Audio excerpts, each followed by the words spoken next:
Bienvenidos a su espacio de salud, consejos de nutrición y bienestar. Nutridos, porque el comienzo de la salud es la nutrición. Bajo la conducción de Justin Quiroz, Yeser Palacios y Paul Flores. Nutridos, por UCSG Radio 1190 AM.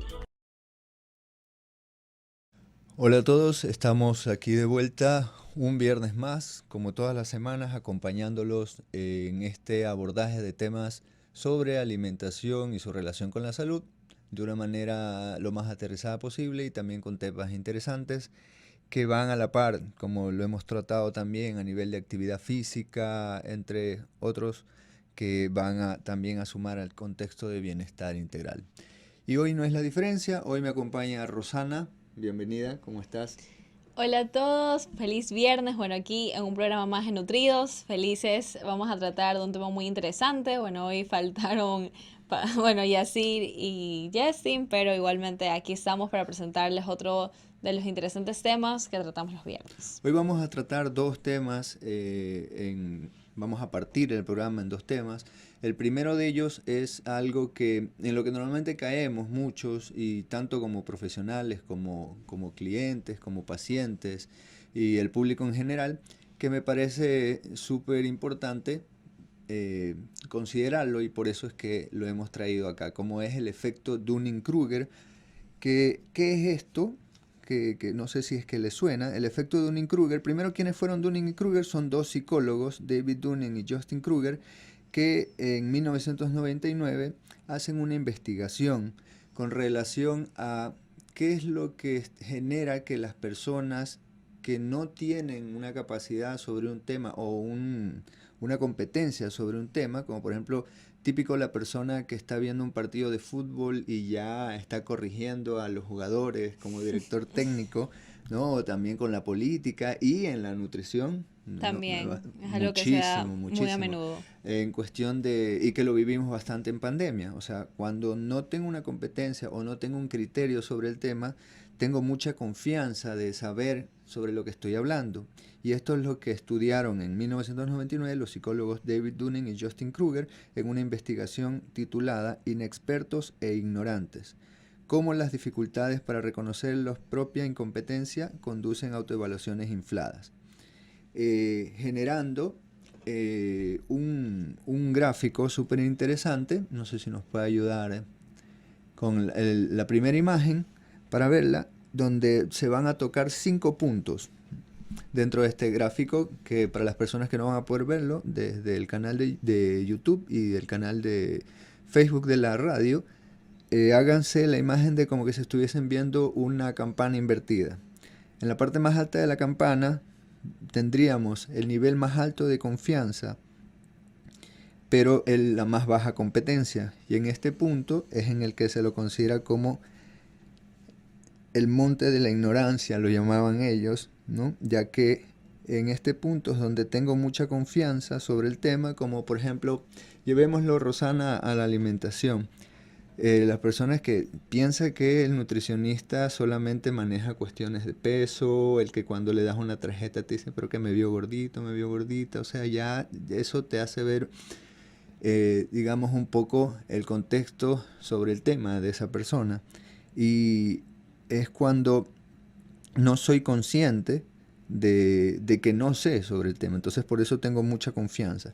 A medida que vamos, digamos que esta persona pasa de ese punto, y que pasa bastante en la carrera, considero, ya que mi tema, las redes, y me fijo mucho en el cuerpo y en qué se puede y qué no se puede, digamos que de eso paso a considerar estudiar la carrera de nutrición.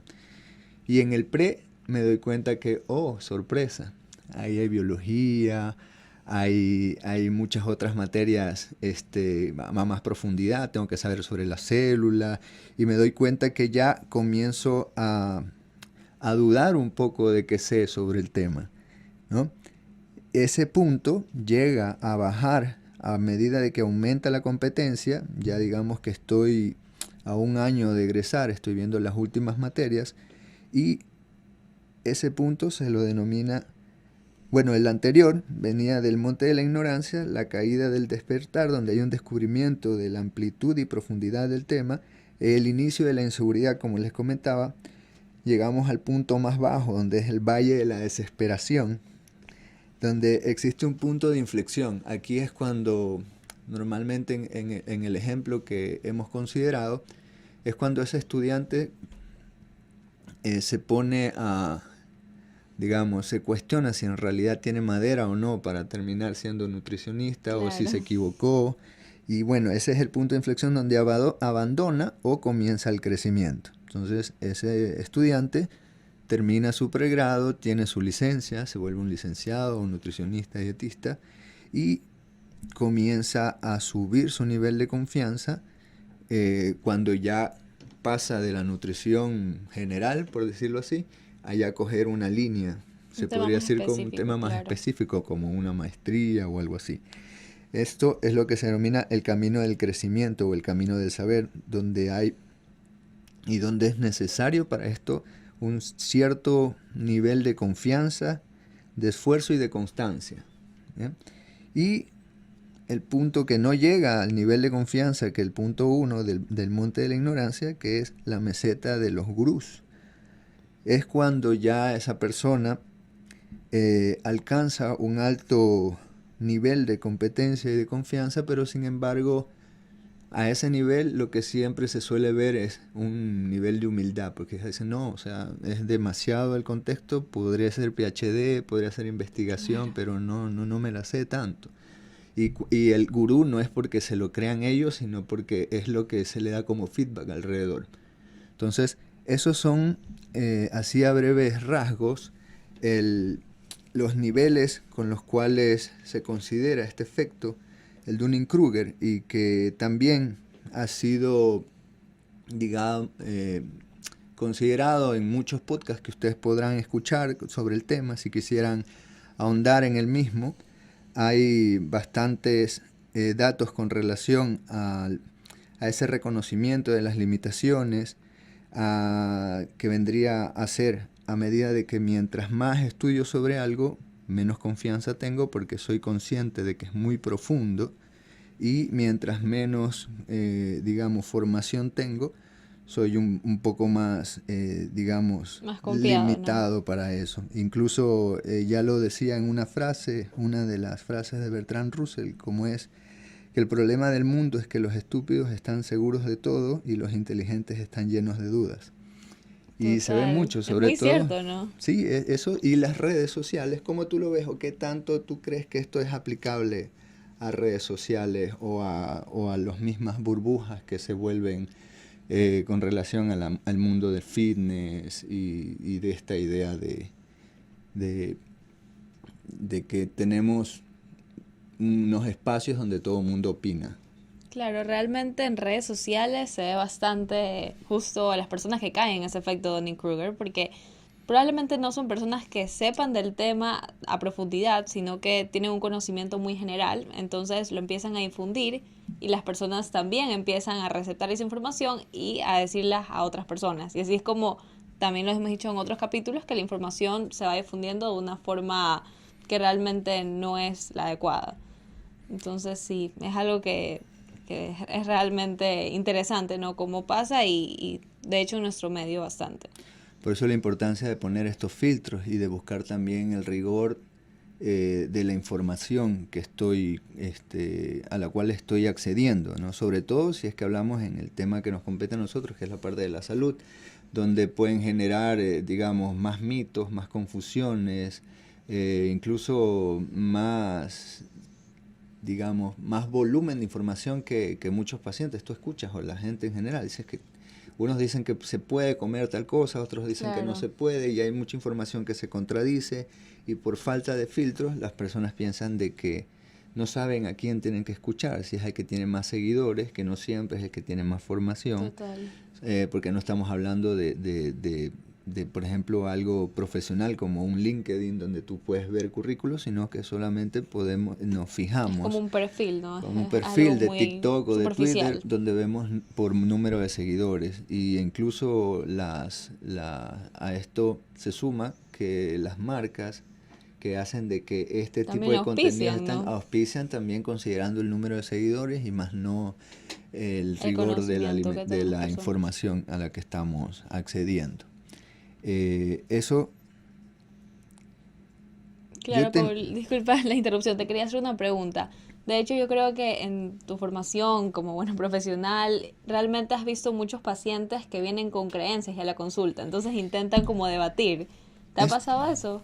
hasta eso justamente estaba por comentarte, que tengo un ejemplo muy fresco de este efecto, de este fenómeno que me pasó justo con un paciente hace poco, que yo percibía ese conflicto porque lo veía a él un poco, digamos, desconfiado. Él pensaba de que, primero, aparte de que era la primera experiencia que tenía contratando a un nutricionista, eh, a la hora de recabar información sobre qué es lo que venía haciendo, me di cuenta que él ya tenía una, digamos, ¿Creencias arraigadas, de pronto? muy arraigadas, y pensar de que para que él tenga un efecto en sus niveles de insulina y de azúcar en sangre, porque me llamó justo por eso, porque le dijeron que si no hacía cambios en su estilo de vida, era probable que en cuestión de 2-3 años iba a estar en una prediabetes o en una diabetes.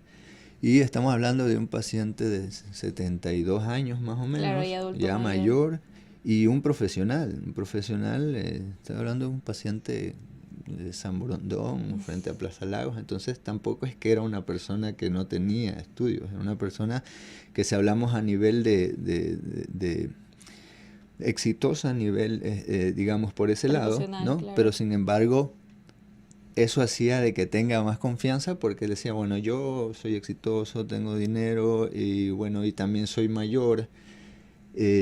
No me vas a decir que para bajar de peso, tengo que comer más. Le digo, sí, pero es que si come como me ha mostrado en estos días mediante su registro, lo que va a hacer es perder más masa muscular. Entonces tenía esa idea. Que está en toda la edad realmente también. Exactamente, y también de pensar de que las cosas a nivel de salud iban a ser absolutas. Es el típico paciente que usted me dice, ¿y cuánto peso voy a perder en un mes con usted? Yo le digo, las típicas preguntas, y usted me garantiza que voy a perder ese peso. Entonces, ya vienen la presión, ¿no? También con esa presión y también con una exigencia cuando no hay mucha apertura para digamos, para el aprendizaje en este caso, que es lo que sería el escenario ideal en un proceso de acompañamiento para el cambio. Pero en realidad, a la final, la persona quedó claro que lo que quería era pues que le diga qué comer. No tenía intención, incluso me lo dijo, a mí no me digas, no me quieres enseñar, porque yo no voy a ser nutricionista, yo lo que quiero es que me digas qué comer, y en qué cantidades. Y sin embargo, se hizo lo que él quería, pero me decía, pero yo estoy comiendo ya menos de eso, ¿cómo voy a mejorar? Le digo, sí, pero si estamos hablando por cuestión de fisiológica, que queremos mejorar los valores que salen en sus exámenes de sangre, tenemos que darle tiempo y tenemos que considerar, en este caso, fibra, y si no come fruta y vegetales, no va a haber aporte de fibra, y no lo venía haciendo, al menos para satisfacer las demandas y cumpliendo las guías con los aportes de 30-35 gramos de fibra alimentaria, y también el aporte de proteína, porque encima era una dieta vegana.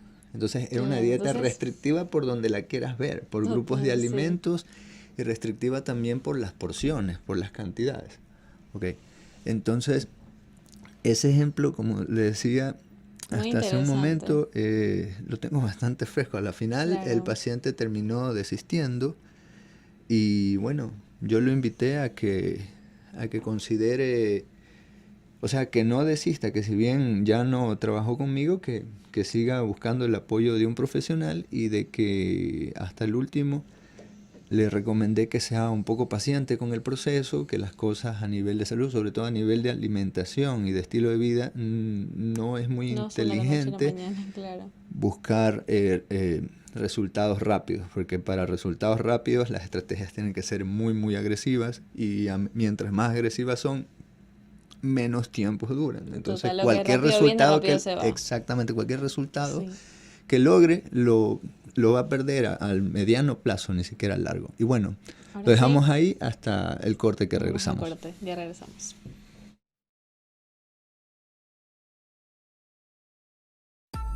Ahora volvemos con su espacio de salud, Nutridos. Bueno, ahora sí, volvemos a su espacio Nutridos. Realmente es súper interesante el tema que nos estaba comentando Paul. Y justo con lo del paciente también es algo que se ve bastante a menudo. Y realmente ya ese tipo de pacientes tienen esas creencias muy arraigadas y a veces es complicado no llegar a esos acuerdos, a pesar de que igual de todo estamos hablando de su salud, que es algo muy delicado, sobre todo a la edad que tiene. Pero bueno, continuemos con el tema. Y este efecto de Dunning-Kruger que estábamos hablando en la primera parte del programa, también es un reflejo de lo que, como habíamos hablado anteriormente, lo vemos en redes sociales. Incluso hay algunos estudios que, si mal no recuerdo, antes de la pandemia, se hicieron un par en Europa, donde veían que entre el 70 al 80% del contenido sobre alimentación, nutrición, ejercicio, lo daban personas sin ninguna ¿Sin una preparación. licenciatura previa?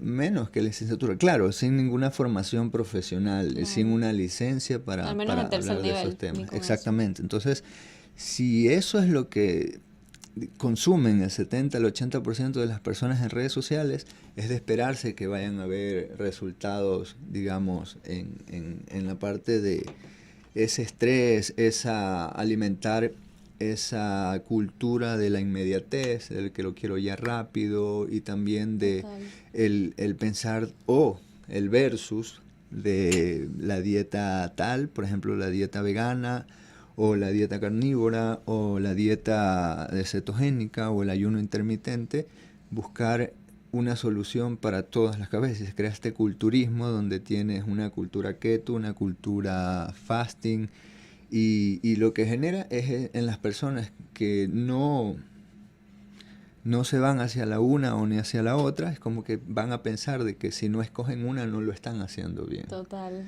¿no? Y el contexto sale de justamente de esa Del idea contenido de redes sociales. de one size fit all, como las gorras que son para todas las cabezas, ¿no? Y Y rara no es vez así en en nutrición, nutrición. ¿no? En salud, Para nada. Bueno, en salud en general, normalmente total. no suele ser así. Es algo muy, muy complejo de ver, Muy es algo que individual, no todo es para individualizado. todos, como por ejemplo los tipos de dietas. No todo el mundo está abierto a dejar de comer carne. Habrán personas que sí, y también entra mucho ahí ya la actitud de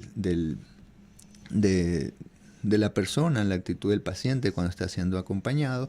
Y bueno, eso también es parte del próximo tema que vamos a hablar, que entra, como les decía, ya el ajuste de las actitudes, el ajuste de la mentalidad de las personas que están considerando hacer algún cambio o que están considerando ver un resultado diferente. Lo ideal es que se comience con desde dónde estoy partiendo. Si estoy en una situación de conflicto con mi cuerpo, con mi peso, con mi salud, y eso lo que me va a generar es esa nube negra con la que andan las personas, que tú dices, Claro. sí, pero es que ahorita mejor no me... Es como que están cambiando, pero están fastidiadas en el Total. proceso de cambio. Entonces No sé yo si es creo que no hay una alineación, ¿no? Una alineación mental con la parte física también. Entonces quieren tener ese cambio rápido, como usted lo mencionaba, pero realmente también están con esa mentalidad de que quieren seguir con sus hábitos. Y es algo que a mí también me llama bastante la atención, que las personas quieren de un día para otro cambiar todo. Empezar a hacer ejercicio, comer saludable, no comer ningún tipo de procesados o algún tipo de esos alimentos, pero realmente son cambios progresivos para que ya se puedan ver cambios que realmente perduren. Lo que Entonces, sí. hace un momento estábamos revisando, ¿te acuerdas que eso es la ambivalencia, ¿no? De querer Exacto. una cosa pero no querer soltar la otra, de querer bajar el porcentaje de grasa pero ver la idea de salir o ir a un gimnasio o hacer algún tipo de esfuerzo, de trabajo, de ejercicio, verlo como si lo puedo saltar, si lo puedo evitar, mejor. Entonces hay esa ambivalencia que se puede dar mucho en la parte de salud. Entonces, la idea es no sentirlo, No caer en esa ambivalencia. no caer en esos niveles, evitar también hacerlo de una manera forzada. Ni drástico. Ni drástica tampoco, porque lo que genera es, Frustración. a medida que esa frustración hace que haya y pierda salud mental, sobre todo, ¿no? La salud mental en la cual ha generado que, sobre todo en esta parte que pasamos de pandemia, muchas personas terminen con un diagnóstico de depresión, que es algo muy común hoy en día. Es correcto. Entonces, esa parte que te comentaba de las actitudes, donde entran herramientas ya desde una línea por ejemplo, que se le denomina teoría cognitivo-conductual, en la cual, como te decía, las conductas de las personas suelen mejorar hacia el cambio cuando se busca esa parte cognitiva, que es qué es lo que yo pienso de la salud, qué es lo que yo pienso de la alimentación, qué es lo que yo pienso de cómo debería ser el trabajo en la figura, o sobre el proceso de adelgazamiento en el caso de que ese sea el objetivo, o qué es lo que yo pienso con relación a la alimentación, póngale usted la etiqueta al lado, para alguna patología, como por ejemplo que porque soy hipertenso no tengo que comer sal, o de que porque tengo un diagnóstico de diabetes no puedo comer nada que sepa algo dulce, ¿no? Claro, incluyendo ahí las frutas, pues, ¿no? O no puedo comer arroz. Si supieras cuántas veces los pacientes, sí, y de que se te enojan en el hospital, y un familiar dice, pero no, si mi familiar es diabético, como así se como lo dicen, pero realmente no debería ser así. Exactamente, porque el paciente... ¿no? El paciente con diabetes. Exactamente, y eso hace la diferencia, porque hace de que yo me enfoque en un nutriente a que me enfoque en una persona y que mejore su situación con relación a ese diagnóstico, en este caso diabetes. Y esas son las personas que me han pasado muchas veces. Y yo busco sacarlas de eso, porque me dicen, como te decía, mi familia están enojadas porque a mi familiar le llegó en la comida arroz. O le llegó papas. Yo le digo, ¿y cuál es el problema? Me dicen, no, pues es que él es diabético y no puede comer eso. ¿En qué guías lo ha leído? ¿En qué guías usted ha leído eso? No, pero es que igual, es que eso es carbohidrato. Le digo, pero es que los pacientes con diabetes no significa que no pueda comer carbohidratos. Lo que tiene que tener, obviamente, sí es un control claro, un poco, digamos, más riguroso manejo, que de lo normal, un manejo del aporte de sus carbohidratos. Y bueno, de decirle que no meta en la misma bolsa a todos, y que tampoco se trata de que puedo o no puedo, que esa es la raíz del problema, ¿no? Catalogar alimentos prohibidos. Entonces ahí viene esa mentalidad, como usted decía, de que si catalogamos a un paciente como que tiene diabetes o que tiene hipertensión, entonces ya nos quedamos con esas ideas arraigadas, que realmente es porque también las hemos escuchado de pronto de otras fuentes. Entonces ya decimos eso, y hay que estar abiertos también a escuchar, sobre todo el criterio de profesionales. Es correcto, todo esto. Y en ese contexto, ya si pasamos ya del paciente y su perspectiva, ya entra también la manera como tú, como profesional, vas a abordar ese caso, vas a abordar ese paciente. Y ahí entra el segundo tema de este programa, como lo es la entrevista motivacional. No sé si te suena a ti esa herramienta, la entrevista motivacional, Rosana. Claro, realmente de lo que había leído, la entrevista motivacional es una manera en la que, como habíamos conversado un poco antes del programa, en la que el paciente, o bueno, el cliente, como lo dicen en el libro, realmente se encuentre alineado horizontalmente con el profesional de la salud. Entonces es una manera para que también exista esa empatía justamente con el paciente. Entonces realmente es básicamente como llevar una línea un poco más de confianza, y que no exista como esa jerarquía que normalmente puede ocurrir entre el profesional y el cliente. Así es. Es un tipo, digamos que es una herramienta o una herramienta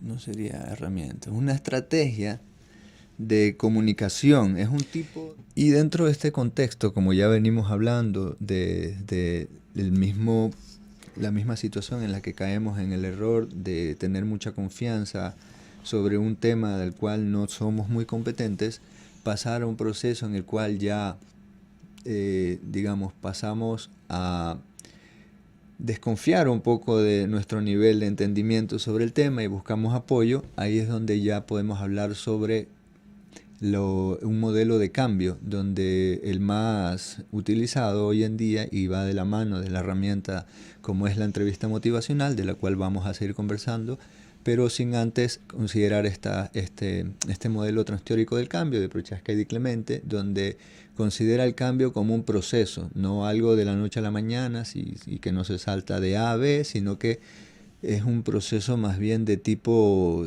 circular, en el cual se va pasando de un nivel.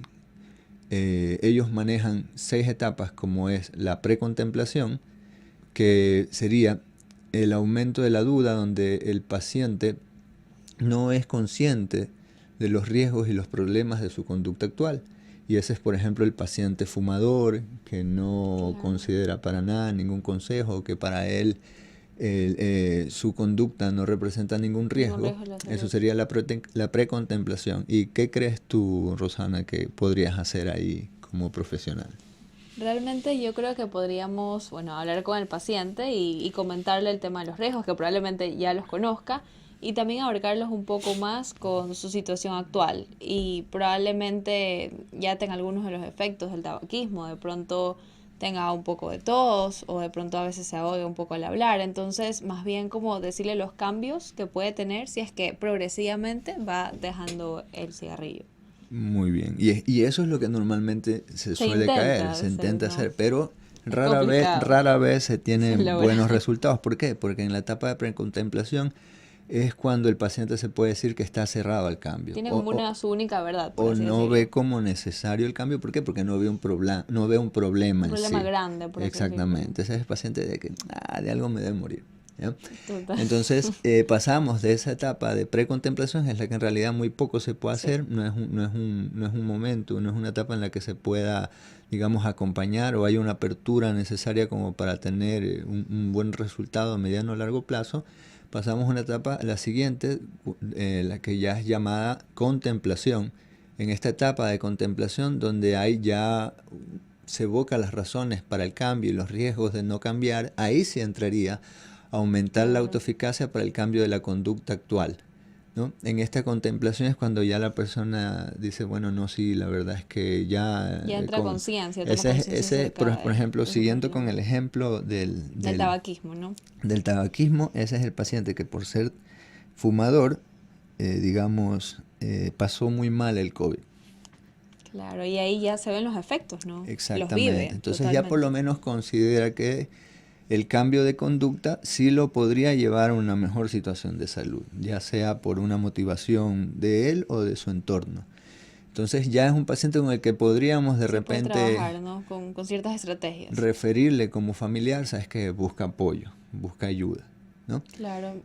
Pasamos a la siguiente etapa, que sería la preparación. Básicamente ahí se ayuda al paciente a determinar el mejor curso de acción que hay que seguir para conseguir ese cambio deseado. Ahí ya tendrías que ayudarlo, por ejemplo, con un diseño SMART, que es aterrizar los objetivos de manera... Es muy bueno ese diseño SMART. Exactamente, de manera concisa, en positivo, específico, con un tiempo medido en el tiempo medible, y que sea realista también. Por ejemplo, yo espero, en este caso, aumentar mi actividad física y disminuir mi consumo de cigarrillo, por ejemplo. Total. ¿No? Que de aquí a 6 meses ya estaré dejando de fumar o por lo menos habré bajado a la mitad de mi dosis.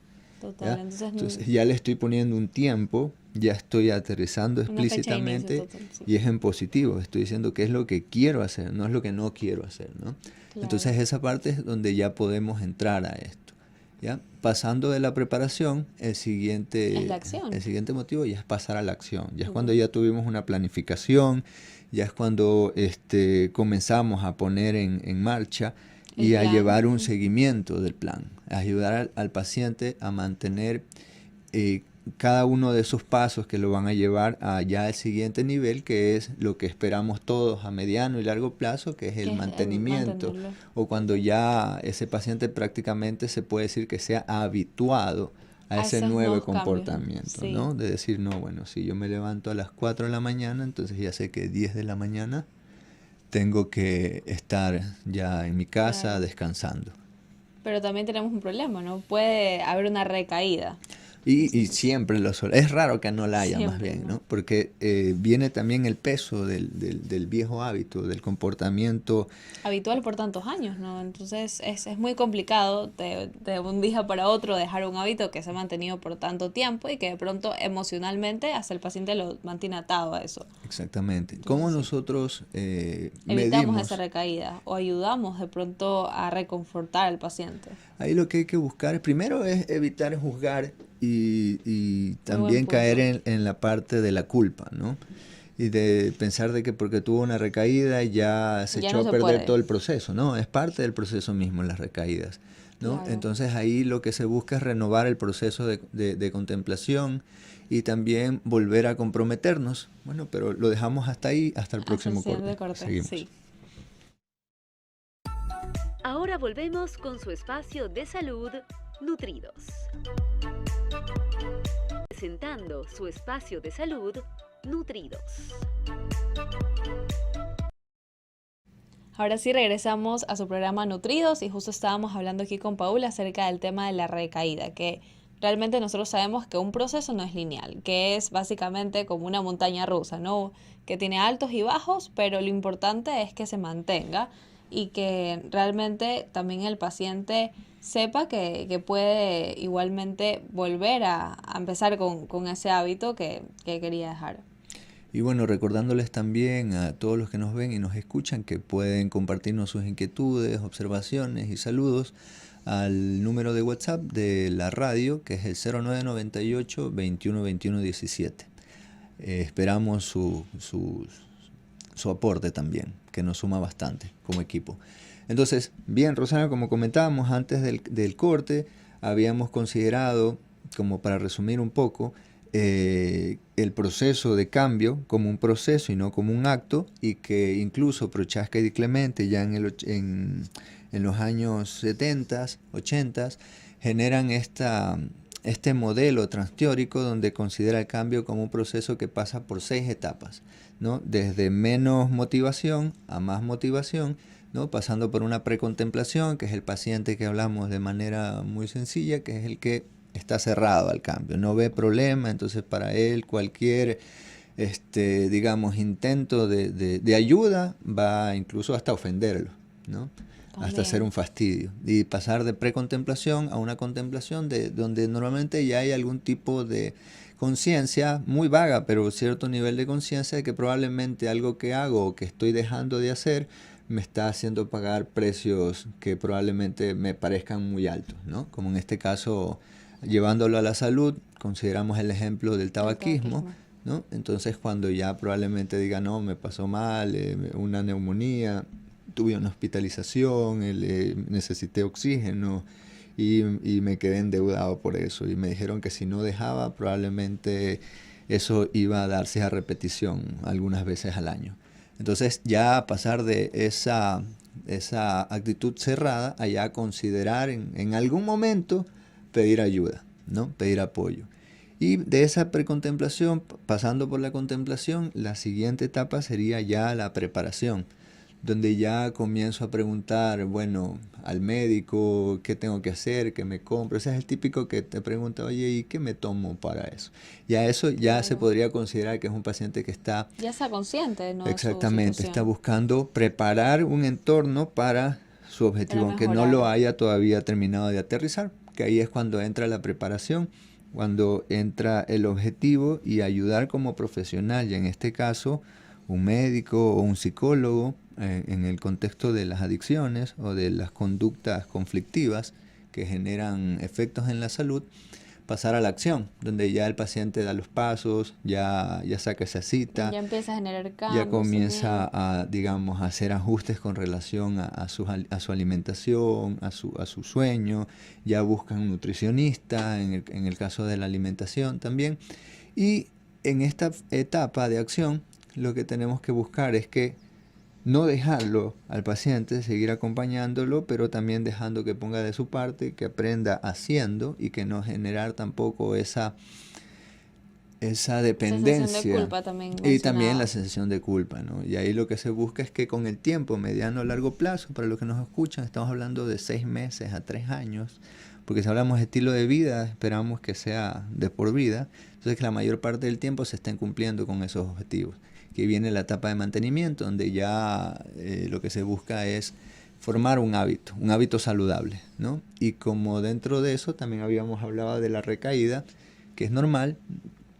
Hay pacientes que no tienen recaída, lo normal es que haya algún tipo de recaída, la cuestión es qué tanto te va a afectar a todo el proceso cuando termina la recaída, que hay muchas personas que terminan echando todo atrás y decir yo no sirvo para hacer dietas o yo no sirvo para comer sano y excusarse, sino más bien en ese contexto lo que se busca es volver a renovar el compromiso de cambio y ya habiendo pasado por los otros pasos, ya probablemente el llegar nuevamente al mantenimiento ya no nos tome tanto tiempo como la primera vez. Pero es renovar ese compromiso de cambio, ver y reconocer dónde se encuentran las barreras, los obstáculos o ciertas resistencias. Que ahí ya entra también, para llegar a esa parte y manejar algo como una recaída, el tercer tema, bueno, el segundo tema en realidad, sino el intermedio fue lo de Prochaska y Di Clemente con el modelo transteórico de cambio, con las 6 etapas que ya definimos cada una, como lo es como profesional ya de la salud, el uso de la entrevista motivacional en la consulta. ¿Ya? ¿Y qué es la entrevista motivacional? Pues la entrevista motivacional es una herramienta que también, ya que estamos hablando de apellidos, Miller y Rolnick, que son psicólogos, en 1983 establecen este método, por decirlo de alguna manera, como lo es enfocado en un tipo de comunicación que genera una conversación más, y esto fue en los 70, entonces imagínense, porque también fue creado para, retomando otra vez lo del cigarrillo y el tabaquismo, era una metodología aplicada al tratamiento de las adicciones, ¿no? Que comenzó con el tabaco, ya después se comenzó a utilizar en otro tipo de drogas y se la ha llevado también a la parte nutricional, porque también hay conductas que también hay esa, digamos, esa trinca en que algunos hablan de adicciones alimentarias, otros dicen que como que les parece muy, muy fuerte la palabra y más bien de malas conductas sin llegar a la parte de adicción. Pero en todo caso, para todo lo que yo vuelva y recaiga, como pueden ser las drogas o la alimentación o ser un dietista crónico, que son estas personas que pasan de no comer a comer demasiado y que también tienen esta idea de restricción, lo que genera este conflicto y de que a largo plazo se avanzan 3 pasos y se retroceden 4. Entonces genera este conflicto y hace que incluso por querer perder peso, las personas los que terminen a mediano y largo plazo sería perdiendo salud y masa muscular en ese proceso. Entonces, ¿a ti cómo te suena esto de la entrevista motivacional antes de comenzar ya a leer los conceptos específicos de a qué se denomina? ¿Ya la habías escuchado? Claro, como comentábamos acerca de esta entrevista motivacional, realmente es esa comunicación que hay entre el profesional y el cliente, como lo nombra el libro, y es básicamente para tener como una mejor comunicación de una manera más lineal, para que no exista esa diferencia que a veces se puede dar entre el profesional y el paciente, de que el profesional está como aquí, el paciente está un poco a nivel inferior, pero es realmente tener como esa confianza también, esa empatía y básicamente también para llegar a mejores resultados. Bueno, sí, ahora vamos a leer tú mismo, ayúdanos viendo cuáles son los puntos claves con relación a esos primeros conceptos de la entrevista motivacional. Claro, aquí tenemos que la entrevista motivacional es un estilo de conversación colaborativo cuyo propósito es reforzar la motivación y el compromiso de la persona con el cambio. De ahí tenemos el estilo general. Así es, y hay un estilo que caracteriza a la entrevista motivacional. Ya hablamos que era un tipo de conversación que se busca colaborar y que tiene mucho que ver con digamos, con saber distinguir la motivación y el nivel de compromiso de la persona con el cambio, y normalmente tiene un estilo de guía, que es a medio camino entre el estilo directivo y de acompañamiento. ¿Qué es el estilo directivo? Decirte qué hacer. Usted desayune esto, Claro. almuerce esto a tal hora y tal cosa, ¿no? Que hay personas que no tienen inconveniente o es el único estilo que conocen, ¿no? Sí, ¿Ya? Y total. el de acompañamiento sí requiere como que algo de previo, como de educativo, de formativo, ¿no? Yo te acompaño en el proceso de que, por ejemplo, tú aprendas a manejar un conteo de carbohidratos para que utilices mejor la cantidad de insulina que usas, ¿ya? Entonces el acompañamiento va de eso. Y la entrevista motivacional usa un estilo de tipo guía.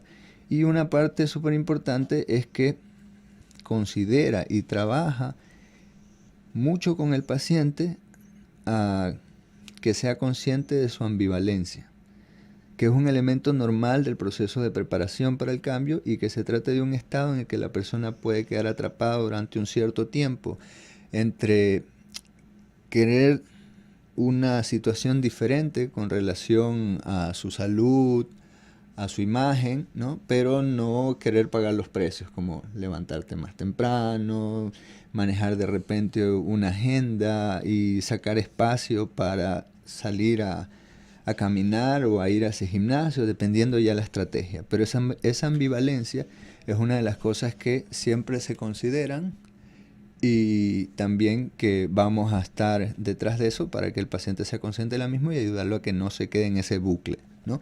Seguimos después del corte y Sí, volvemos ya con más volvemos. de la entrevista motivacional. Ahora volvemos con su espacio de salud, Nutridos. Aquí estamos de regreso en la última parte de este programa, donde hemos estado conversando mucho sobre comportamiento, sobre cambio, sobre estilo de vida, sobre cuestionamiento, compromiso, motivación, entre otras cosas. Y antes del corte estábamos hablando sobre una herramienta aplicada bastante en una línea diferente, por decirlo de alguna manera, de llevar una consulta nutricional, donde pasamos de un tipo de comunicación directiva, que es prácticamente dirigir, yo llevarte, sin preguntarte si te parece o no te parece, simplemente yo te llevo, yo soy el profesional y yo soy el que tomo las decisiones y el paciente es el que las aplica, las sigue y bueno, los dos confiando de que eso se pueda sostener en el tiempo. Y en algunos casos se da y en otros no. Y como todo, a veces lo que hace falta es cambiar las maneras, aunque sin cambiar el objetivo. Y ahí es donde entra la entrevista motivacional, como habíamos hablado, que lo que busca es acompañar en este proceso, siempre considerando cuál va a ser el nivel de motivación del paciente, ayudándolo a que pueda ser consciente de cuáles son sus barreras, cuáles son sus obstáculos y sus resistencias para el cambio. Y en el caso de verlas, pues tomar la decisión, poner una estrategia que sea a la par y que salga también del paciente, que inclusive en el contexto de entrevista motivacional no se le denomina paciente, sino cliente, también por una cuestión se podría decir, de valor de la herramienta, ¿no? Porque es centrado en la persona y aborda el frecuente problema de la ambivalencia ante el cambio. Y se hace para o con la persona y no a la persona como punto clave de cómo esta herramienta va a ayudar. Para eso vamos a necesitar también como profesionales de la salud bajarnos un poquito de esa, digamos, esa escuela, que es con la que prácticamente salimos también enfocada en la enfermedad y no en el paciente, enfocada en el número o en la caloría o en el macro y no en esta parte que tiene mucho de psicología, humana, mucho de ¿no? comportamiento, la parte humana, exactamente. Y más bien por eso es que no hablamos de paciente y profesional, sino de una conversación que está al mismo nivel del cliente, apoya, lo que hace el nutricionista es acompañar, y también requerimos comenzar a trabajar en nosotros la manera como evocamos en el paciente las diferentes estrategias, o sea, cómo vamos a movernos más, cuáles son tus opciones, cuáles son tus gustos, ¿no? Cuáles son tus tiempos, y de 0 a 10, de lo que quisiéramos estar en un 10, a cuánto estás dispuesto a avanzar.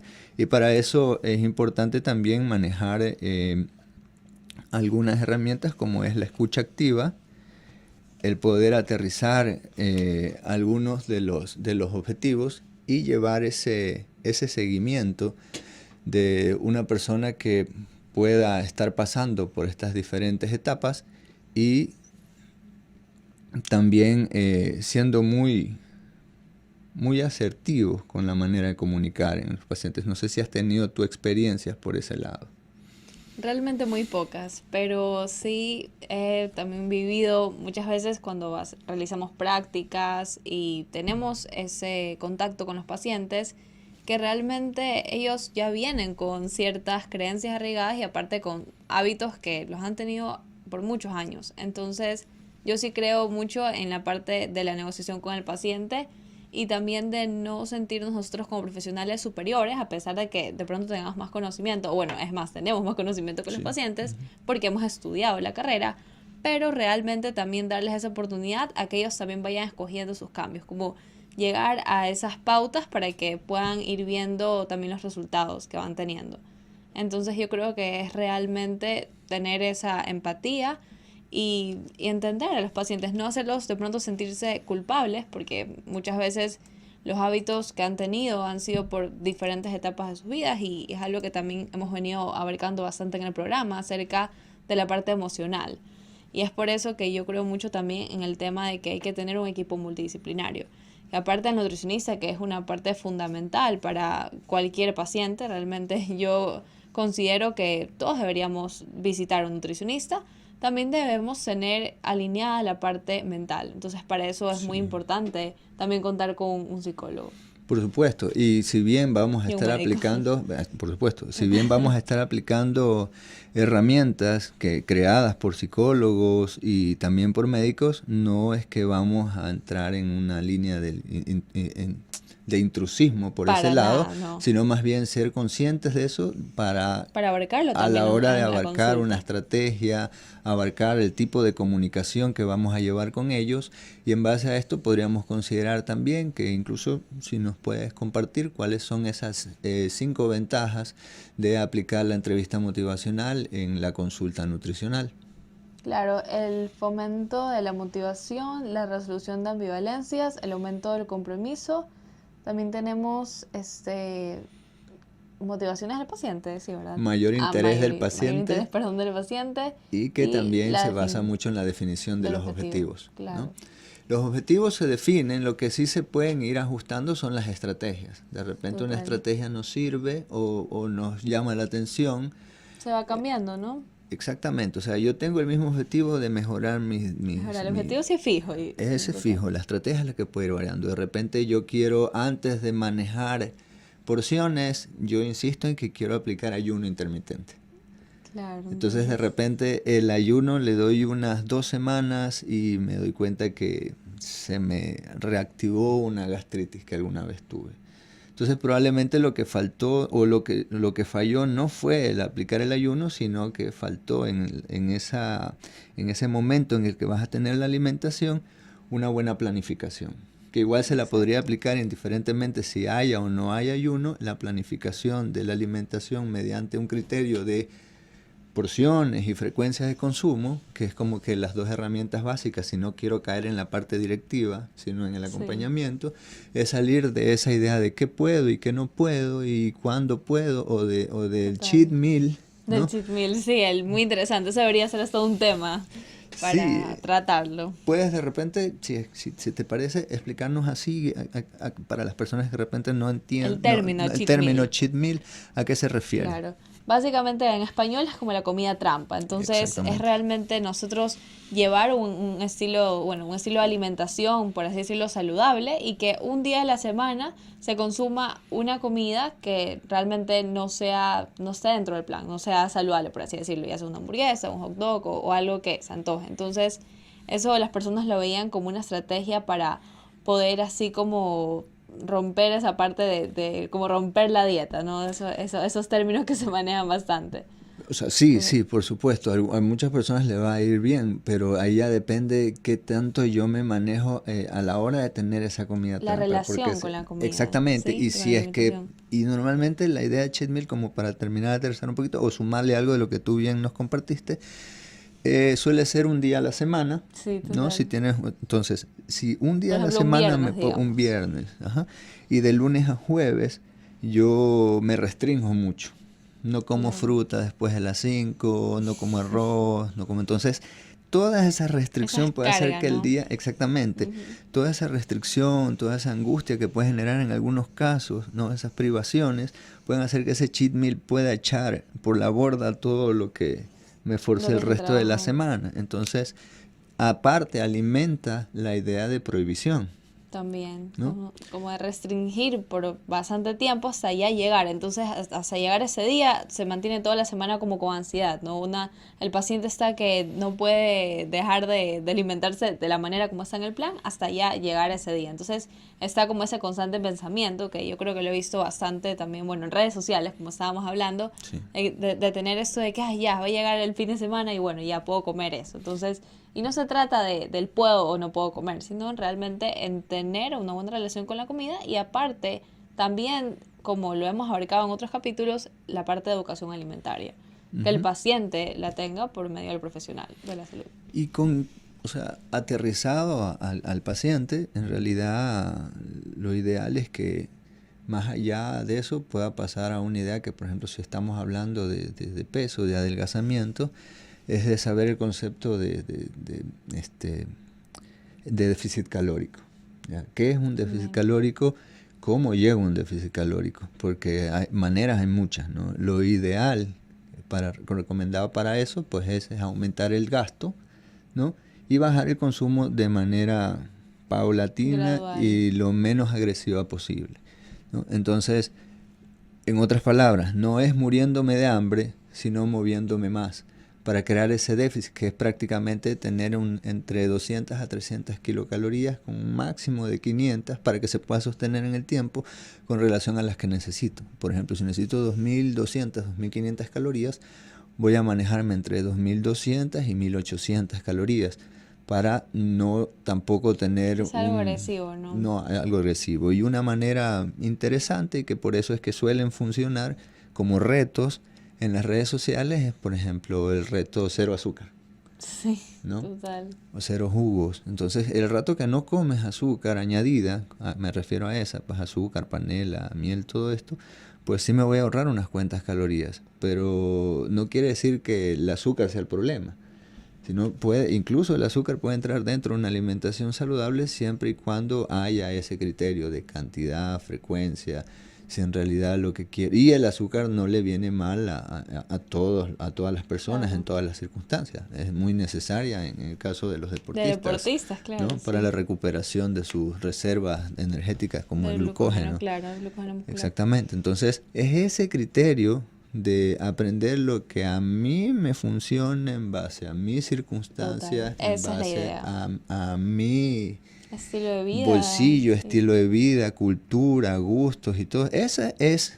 que es totalmente distinta la mía con la tuya. Exactamente. Tampoco es que garantiza el éxito, pero a mediano y largo plazo es lo más eficiente, ¿no? Sí. Entonces, es lo más eficiente. Y ese proceso de entender qué es lo que a mí me funciona, cómo llego yo en mi situación particular a generar ese déficit calórico o a generar esa cantidad X de fibra, de proteína en la dieta en base a lo que me gusta, no me gusta, ¿no? También a la disponibilidad. Tengo también una familia con la que en cambio Lo que no me pasó con ese primer caso, me pasó con esta otra familia, pero esta familia que si llegan a escuchar este programa les mando saludos, ellos ya saben quiénes son porque son mis únicos pacientes de Galápagos. Entonces no es lo mismo cuando están aquí en Guayaquil que cuando están en Galápagos. En Galápagos, Claro. por ser una isla y todo, no tienen la misma disponibilidad y la misma De variedad de alimentos, ¿no? alimentos. Sí. Me dice, Es fruta mucho solo más hay estas limitado. 4 o 5. Y aparte que es mucho más caro. Y carne solamente hay esta y esto si es que llegan, ¿no? Entonces, yo les digo, entonces aprovechemos los días que están en Guayaquil para comenzar a trabajar ese proceso y bueno, estoy con ellos. Y es toda una familia también, entonces cuando se hace en grupo, también tiene otro efecto porque me siento Total. acompañado. Puede que yo esté por ahí tambaleando en mi motivación interna, ¿no? Y ahí viene la motivación externa, que puede ser tu amigo, tu vecina, tu amiga del gimnasio, Sí. tu mamá, tu papá, tu pareja. Entonces, Superimportante. en ese escenario, con esas estrategias y en esas modalidades, pues la cuestión es de que también los profesionales puedan ir dándose cuenta que hay más de una manera de llegar al mismo resultado y que hay herramientas que mediante estudios y ya con un buen tiempo, estamos hablando de 30, 40 años y por eso es que siguen cogiendo más, digamos, poblaciones, como te decía, que pasaron de aplicarse a personas con adicciones, ¿no? Allá a la salud en general. Entonces, si sabemos que algo funciona y ya está hecho, es llevarlo a ese escenario La nada práctica, más. ¿no? Ujú. Total. Entonces creo que nos hemos quedado ya sin tiempo para este programa. Espero que haya sido interesante para ustedes también y haya sido de su agrado para que nos puedan enviar sus preguntas si quisieran ver más herramientas de este tipo que se salen un poco de lo que las personas esperan de una consulta nutricional y también como para ir profundizando en esta parte de las maneras de ser, las actitudes, incluso tocamos por ahí algo de coaching que tendrá su programa también en su momento. También. Sí, muy interesante, la verdad, los dos temas que hemos abarcado, aunque son diferentes y claramente tienen distintas definiciones, igualmente se asemejan bastante y tienen mucha relación. Sí, Entonces, exactamente. aquí terminamos Se complementa. Exactamente, Ujú. con el efecto Dunning-Kruger y también con la entrevista motivacional. Y bueno, eso como una estrategia, justamente como ya para finalizar, es esa estrategia en donde tenemos al profesional y al cliente que tienen esta conversación para justamente llegar a mejores resultados mediante tener más empatía y la escucha activa, que es algo que me pareció muy interesante. Yo creo que con eso sí finalizamos. Hasta el próximo Sí. viernes. Muchas gracias por ver. Pasen bien. Chao. Esto fue su espacio de salud, consejos de nutrición y bienestar.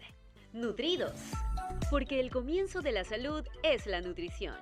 Bajo la conducción de Justin Quiroz, Yeser Palacios. y Paul Flores. Nutridos, por UCSG Radio 1190 AM.